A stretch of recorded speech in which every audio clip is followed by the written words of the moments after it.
Hey guys, this is Joel from the Fincastle Pokemon Gym. Now I know that everyone is hyped over the next set, or sets, I guess I should say, and I am already messing around with new cards from Black Bolt and White Flare, but as I've stated here several times before, I do like to work a deck out and get it functioning the way I want it to before I put it up here. In my last video on Electrifier EX, I mentioned how I didn't think Cynthia's Garchomp EX was being played correctly, so that's what I'm focusing on today. Now, my first build with Cynthia's Garchomp EX rotated around N's Zororark EX, as I was testing it out as a draw engine and backup attacker in multiple decks. And that Garchomp list is worth a look. I've got it up here. It's fun and it's versatile, but it just didn't perform the way I wanted, and one misplay can totally derail it. Plus, using N's PP up and energy switch was a little convoluted method to recharge Garchomp. So I looked around and saw the approved list, which is good, but the insistence on Monkey Dory going into everything with dark energy clunked that list up too, which led to my current list. But let's hit the card real quick just for those not familiar. Now, Cynthia's Garchomp EX is a Stage 2, 330 HP fighting type, or ground if you prefer, with 2 attacks, no ability, weakness to grass, and the amazing free retreat cost. Garchomp's attacks are an amazing 1-2 punch, providing an excellent mix of draw and power. The first attack, Corkscrew Dive, does 100 damage for 1 energy and lets you draw until you have 6 cards in your hand. Attack number 2 is called Draconic Buster. It does 260 damage for 2 fighting energy, and it requires you discard all energy attached to that Garchomp. Now, while those numbers are strong, most are quick to realize they are slightly underpowered to reach the top tier of the current format. But as most of you surely know by this point, those numbers can be boosted by Cynthia's Roserade. Roserade is simple. It sports the ability Cheer On to Glory, because apparently Glorious Cheer would have made too much sense. But Cheer gives a 30 damage boost to the attacks of any Cynthia's Pokemon, and the ability is stackable, so as you can see, depending on how many you get in play, makes Garchomp EX be able to hit for up to 350 damage for the 2 energies in this list. Technically you can get to 380, but not the way this list is built. The problem I've seen from trying to play Monkey Dory with dark energy is that bench space gets too clunky, and getting energy to attack with consistently doesn't happen as it should. So I cut the waste out and streamlined the list to do what it should: attack quickly and one-hit stuff. Now, there are still debatable ways to play this list that I'm presenting today, and I'll get to those as we go through it all. Now, first things first, this is another list that I think it is best to go second with, as going first means you won't get to a Garchomp until turn 3. Going second gets you there quicker because of the evolution TM. Now, as you can see, I run a full line of Gible and Gabite, and that's so that you can get to Gabite's ability, Champion's Call, on turn 2. The Champion's Call lets you search out any Cynthia's Pokemon, so once you get 2 Gabite in play, you can fill out your lines of whatever you need, wherever you need it, very quickly. I play a 3-3 Roserade line, and what I put down during a game depends on what I'm facing. If I'm against any of the big Stage 2 decks, then I want all 3 down. You don't have to get them right away. As long as you get to them as the game goes on, you'll be in good shape. I play only 1 copy of Spiritomb. I'll come back to him in a minute. You can also see I've got a Shaman. I'm not sure how necessary it is, but I've included it for now. I've got the 1 Pheasantipede to draw late in the game, and I kept 1 Budew for that break glass in case of emergency situation, so he can give you a turn to get out of a bad start. Now, the supporter stadium breakdown is pretty basic. Again, this is just trying to get to that first turn evolution TM, either with Arven or Town Store, and after that, I use Garchomp's Corkscrew Drive to draw more than turning to the supporters. Now, the items, and more particularly the tools, are where I am still at a crossroads with this deck. You can see I've chosen Power Glass, the tool, because I'm going for a more aggressive one-hit build, and Power Glass fixes the drawbacks of Garchomp's Draconic Buster having to discard all of its energy. Power Glass lets you immediately reattach one of the discarded energy, which sets you up for at least 2 turns of one-hits from one Garchomp. I recognize the strength in Cynthia's power weight. It can push Garchomp to 400 HP, and here's my opinion on that. If you prefer to tank Garchomp with those weights, then just scrap the Roserade line and play a full line of Spiritomb. Now, as I stated before, I play one Spiritomb in here because if someone misses a knockout on a Garchomp, then you can free retreat to a Spiritomb and hit for whatever damage is on that Garchomp and all of your other bench Cynthia's Pokemon. Especially late in the game, that's going to probably be a lot. Plus, because he's a Cynthia's Pokemon, he also gets the boost from Roserade.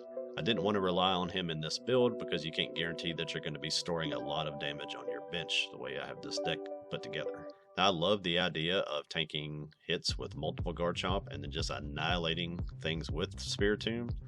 But I don't like the mixed deck ideas. I think straight Garchomp with the backing of Roserades and the Power Glass to keep his second attack charge is the most consistent way to play this. No gimmicks, just Garchomp doing what any good Landshark would do. Let's get on to a few games. This first match is going to be against Dragapult EX, with Charizard EX seems to be the more popular version of it these days.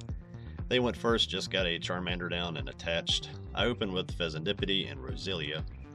I'll go and use Vessel, get energy into the discard pile. We'll Pokegear and get that Arven. With Arven, we'll go ahead and get our typical first turn, Poffin, TM Evolution. With Poffin, I'll go ahead and get 2 Gible down. And then we'll attach the TM to Fezandipiti. I kind of wanted that Fezandipiti active, because there's really nothing Dragapult can do to knock it out on its second turn, so pretty safe there. So we'll go ahead and get to 2 Gabite off the Evolution. And then that will end my turn. Back to them, they pretty much did the same thing. They got to a Dracloak, I think tried to get a Charmeleon, and it must be prized because they were unable to evolve that one. So we will start off with a Champion's Call from Gabite and get Roselia down. Definitely a matchup I think we're going to want to have 3 Roserade in play, so we'll try to get that set up. I'm not going to be able to get them all evolved this turn, obviously. That second call, we'll go ahead and get Garchomp. Can't use any more calls, so we'll evolve there. Attach Fighting. I'm going to retreat Fezandipiti, and I'm going to go ahead and use this Ultra Ball. I kind of wanted to save that Super Rod. I think it's more important to get that extra Roselia down. So we will empty our hand, which we can refill immediately with a Corkscrew Dive. We'll knock out the Charmander, and yes, we do want to draw all 6. That's a pretty decent looking hand. And off the prizes, we will get a Fighting Energy. They were able to rare candy to Charizard, get an energy also on that Dracloak, hit me for 210. Back to my turn, I'm going to go ahead and evolve to Roserade number 2. Then I'll use Champion's Call, and I'm going to get the 3rd Roserade down. So this is going to max out what I can do with Garchomp in this list. Get second energy on the active Garchomp. Good Ultra Ball, get rid of that Poffin and Counter Catcher. I don't think we're going to be using that anytime soon. We'll evolve to the second Garchomp. I've got Arven in hand. I'm going to go ahead and use that to get Power Glass. I'll get a Pokegear just for my next turn, because I am going to be using Draconic Buster, so I won't draw any this turn, unfortunately, but I nuke that Charizard for 350. Take the 1 hit there and 2 prizes. Get Rescue Board and another Fighting Energy. And as you can see at the end of my turn, the Power Glass lets me attach an energy back to it. On their turn, they spent a very long time to get to all their Dracloaks. I don't know if they had a Dragapult prize or just could not get to one. They retreated, sent up, sacrificed this Hawlucha. I'll use Pokegear to go ahead and get Arven to go with my other Arven, so I'll play that. We'll get Prime Catcher. I don't need the TM Evolution anymore, so we'll just get that out of the deck. We're going to catcher up that Dracloak that has the 2 energy on it. It's going to basically seal this match. With no more Charizards in sight, they don't really have any way to accelerate energy, and it seems to be the biggest weakness with Dragapult is when they fall behind on energy attachments. that they are pretty much behind for the game. We'll knock him out with the dive and draw a bunch of energy.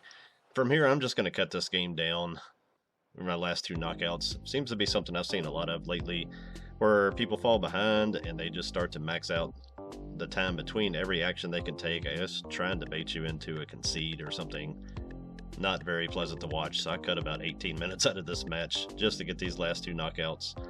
Knocked out that Hawlucha, and then I just one-shot this final Dragapult for a match that was over 18 minutes ago, but that is the closing knockout of that game. This final match is against Archaludon EX. I really enjoy playing Archaludon myself. It does have just the weakness of not matching up well against things that can one-hit it.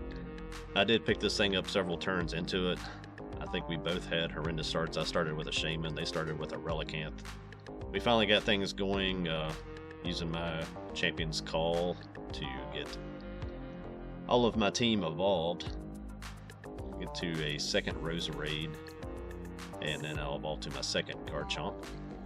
Use Arven to get Prime Catcher and Power Glass. I've got 2 energies on my active, get Power Glass on my benched Garchomp. Gonna Prime Catcher up their first Archaludon that they evolved to, and retreat this Shaman that's kind of been in my way the whole game. I was kind of hoping they would just knock this thing out. And we will one-shot the first Archaludon for 320. And take 2 prizes there. My first prize was just a Duraludon. Got Fighting and a Ultra Ball there, and then Power Glass reattaches energy.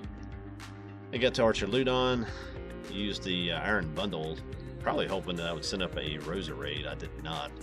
Let them take this Shaman, get it out of my way. They take a knockout there. Back on my turn. Start with a Earthen Vessel. I'm going to lose that Gabite. Get 2 Fighting Energy. We're going to attach to the Garchomp on the bench. Despite it's got a little bit of damage, it's still out of range of the Archaludon. And then we will Arven. Get Poffin and another Power Glass. Use the Poffin to get down a Gibble, and then I'll get that Spiritomb down. Give me a place to attach that Power Glass. I don't think I'm going to need it in this match. Still sitting at 320, but that's all we need. Take out that second Archaludon. Get down to 1 prize, take energy and a Poffin there, and then we'll Power Glass back on 1 more. Archaludon's really consistent. It comes back again. I can see how this deck is a beast to match up against a lot of things, just not this deck, unfortunately for them. And because I've got so much damage, I've got 280 on my Garchomp, I'm going to show what Spiritomb can do for my last knockout. Like I said, with the boost from Roserades, the 2 Roserades there, can hit 340. We'll use that to knock out the 3rd Archaludon and wrap that game up. Now, I'm really considering swapping the Shaman in here for something that can draw. My first instinct is something simple like Cleffa. I think this deck has serious top-tier potential. I beat everything in the format with it. I'd say the only under 50-50 matchup is probably Raging Bolt. And if you can get the first knockout, that match is winnable, but often Garchomp is just a turn behind it. So maybe something like Cleffa or a single rare candy to get that quick Garchomp, whether you go first or second, might be the fix. I could probably post variants on this deck every day for at least a week, which I believe is a sign of how good it is, and how it, like a lot of what I see and focus on here, is not getting the attention it deserves. I know Garchomp is a fan favorite, as is Cynthia, so here's the chance to play them both in something really strong. So feel free to post your mods to this deck below. Share this video and playtest this deck at your leagues or in your friend groups, because I think it's a real sleeper. As always, thanks for watching. Check out Randy and I on our Appalachian Dim Sum Podcast as we discuss decades of our knowledge of film, anime, and video games. So come hang out with us there whenever you can. Get out and go play. Use this game as it was intended. Meet some new people and make some new friends. And until next time, be not afraid. Later.